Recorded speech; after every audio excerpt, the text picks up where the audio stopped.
Have a nice trip. See you next fall. I'm sure you've heard this common joke, and we've all had a giggle in comedic films when characters slip and trip. Though funny in movies, slips and trips and falls at work are no laughing matter. In the workplace, these accidents have caused over 200,000 serious injuries and 345 deaths in 2016 alone. You don't have to become a statistic. Many, possibly even most, slips, trips, and falls can be prevented.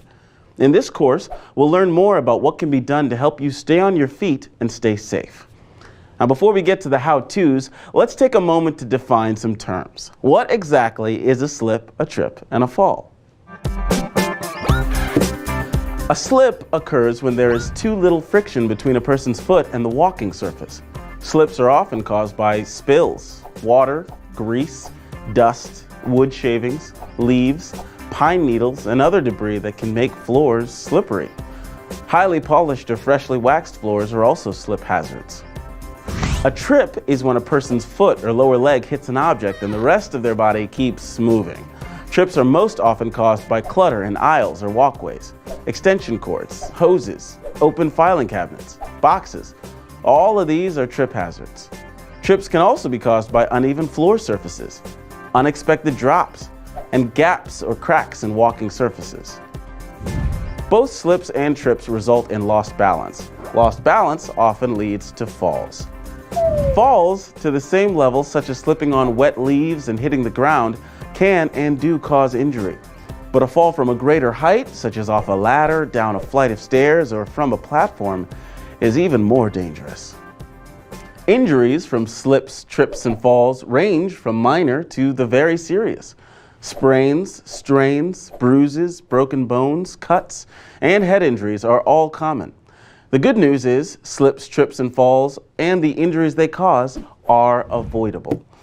What can be done to prevent them? First of all, some of the responsibility rests with your employer. OSHA has a number of rules and regulations pertaining to slip, trip, and fall hazards. For example, your employer is required to regularly inspect your workplace and address any issues they find. This might include providing fall protection like guardrails, harnesses, or safety nets. It might include making sure there is an anti-slip edge to all stairs.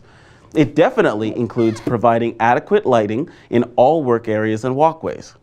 There are many ways your employer can make your workplace less prone to slips, trips, and falls, and they're all regulated by OSHA. Your employer is also required to provide you with training on the hazards in your workplace, how to use and maintain personal protective equipment, and best practices for working and walking safely. It's not all up to your employer, however. You have responsibilities too. Let's explore the top ways you can avoid slips, trips, and falls at work. Wear the right PPE. For many people, this just means wearing non-slip shoes. Depending on your job, however, there could be other equipment for you to wear.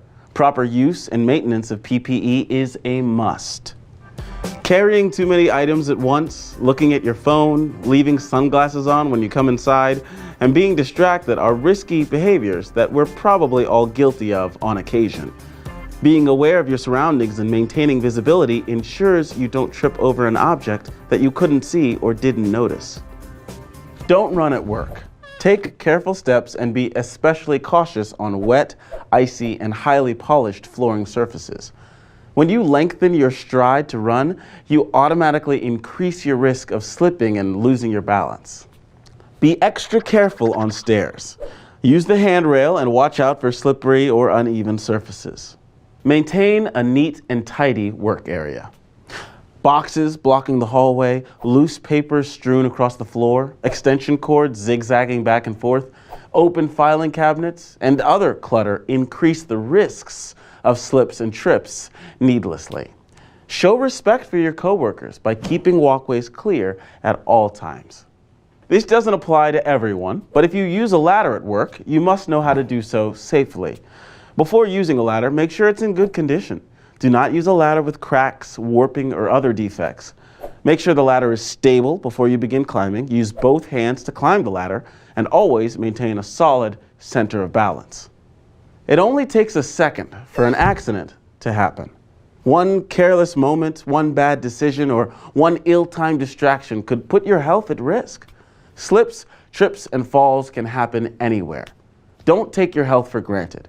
Keep these best practices in mind to stay on your feet and stay on the job.